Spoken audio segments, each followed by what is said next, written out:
So guys, today's date is 6th August. Let's talk about squeaking and the crunching noise that is coming from my subfloor cuts.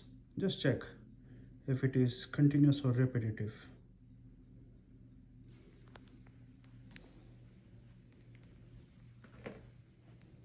First sound.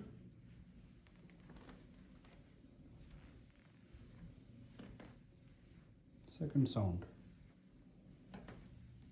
Third sound.